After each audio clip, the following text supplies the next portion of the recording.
In this video I'm going to show how to bind click events to these headings to toggle open and close the paragraph following each one. Instead of using the onClick attribute directly in the HTML markup, jQuery binds the event handlers dynamically. You'll also learn about anonymous functions which are used widely in jQuery. An anonymous function is identical to an ordinary function apart from the fact that it doesn't have a name. I've already got the jQuery core library attached to the page, so I'm going to add a script tag here.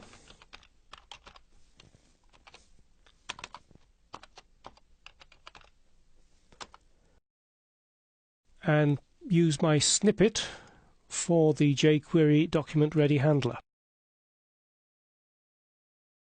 When the page first loads, I want the paragraph after each heading to be hidden. So I'm going to create a selector with the $sign and a quote,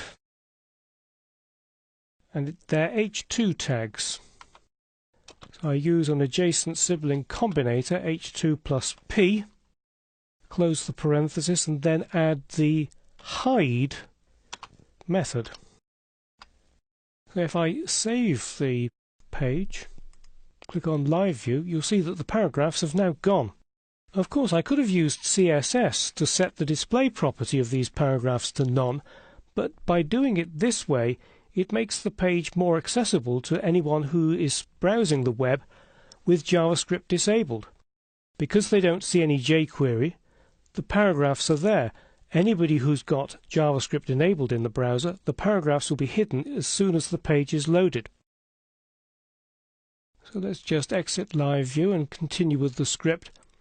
What I want to do now is to bind a click event handler to the H2 headings.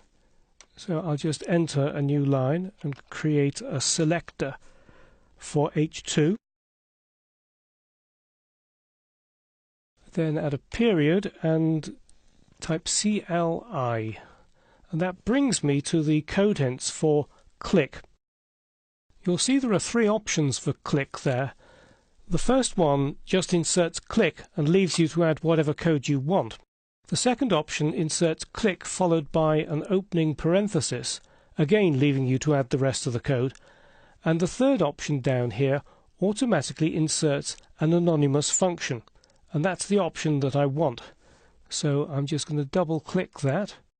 And what Dreamweaver has done is insert an anonymous function skeleton.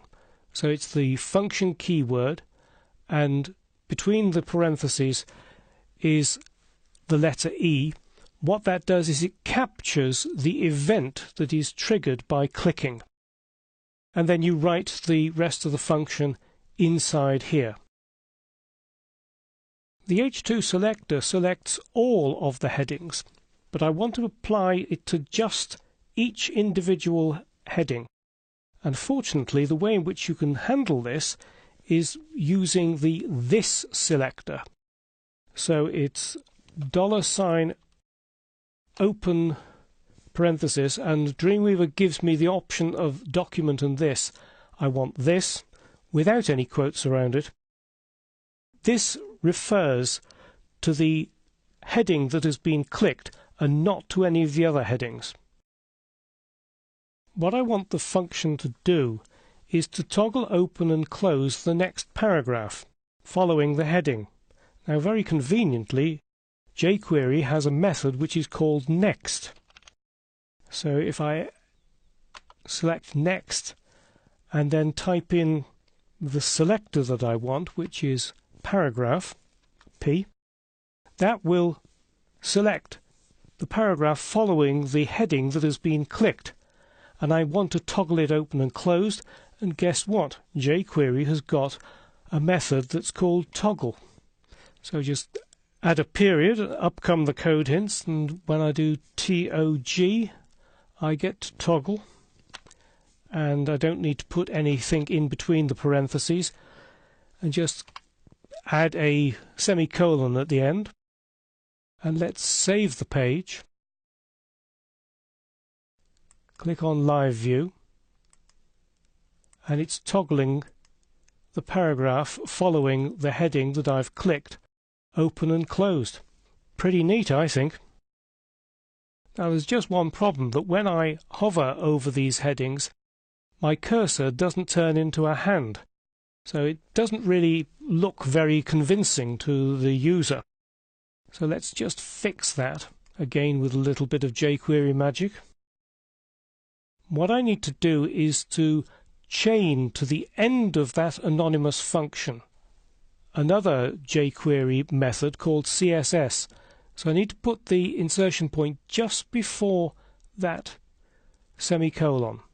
And to make the code easier to read, I'll go down onto the next line and line up with my click. And the way that you can add some CSS to a selected element in jQuery is with the CSS method. And you can see there are several options there. What we want to do is to use property name and value.